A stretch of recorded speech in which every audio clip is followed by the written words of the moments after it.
દિલ્હીમાં મહિલાઓને દર મહિને ₹1,000 આપવાની ગેરંટી અરવિંદ કેજરીવાલે પૂરી કરી. ચૂંટણી જીત બાદ ₹2,100 આપશે. દિલ્હીમાં અરવિંદ કેજરીવાલની ઈમાનદાર રાજનીતિના કારણે દિલ્હી દેવામુક્ત, જ્યારે ગુજરાત દેવાદાર. દિલ્હીમાં વીજળી પાણી ફ્રી, મહિલાઓને સન્માન રાશિ ગુજરાતમાં કેમ નથી અપાતી?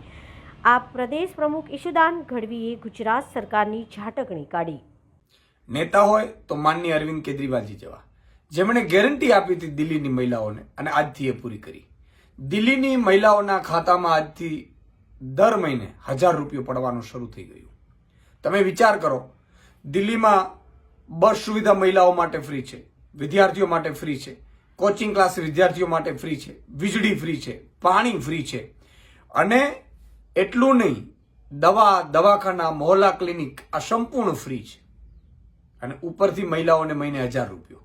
એટલા માટે દિલ્હીમાં આજે મહિલાઓ સારી રીતે પોતાનું ગુજરાન ઓછી મોંઘવારીમાં, મોંઘવારી ઓછી હોવાના કારણે ઘર ચલાવી શકે છે. સૌથી ઓછી મોંઘવારી દિલ્હીમાં છે દેશમાં, અને સૌથી વધુ ગુજરાતમાં છે. સૌથી લાભ દિલ્હીમાં મળી રહ્યા છે અને દેવું દિલ્હીમાં નથી સરકાર ઉપર. જ્યારે સૌથી વધારે દેવું ગુજરાતમાં છે અને ગુજરાતમાં કશું લાભ મળી નથી રહ્યું.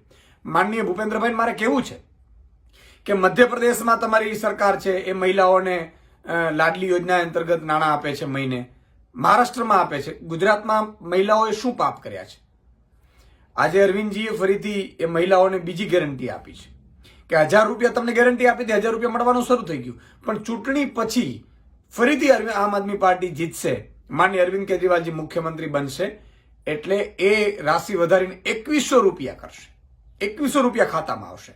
તમે વિચાર કરો, 3 મહિલાઓ હોય તો 3 મહિનાના મહિલાઓ ઘરમાં હોય તો ₹6300 થાય મહિને.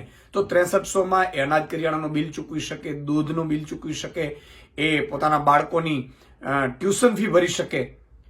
કેટલી રાહત દિલ્હીમાં અરવિંદ કેજરીવાલજીએ કરી, અને કોઈ દેવું નથી, કોઈ કર્જ નથી, માત્ર ભ્રષ્ટાચાર મુક્ત શાસન આપ્યું અને આ બધી વ્યવસ્થાઓ થઈ શકી છે. જ્યારે ગુજરાતમાં 4 લાખ કરોડનું કર્જ છે અને કોઈ ફ્રી સુવિધા નથી. તો માનનીય ભૂપેન્દ્રભાઈ, તમે 2 વર્ષની ઉજવણી કરી છે, અભિનંદન તમને. હજી તમને 3 વર્ષ છે.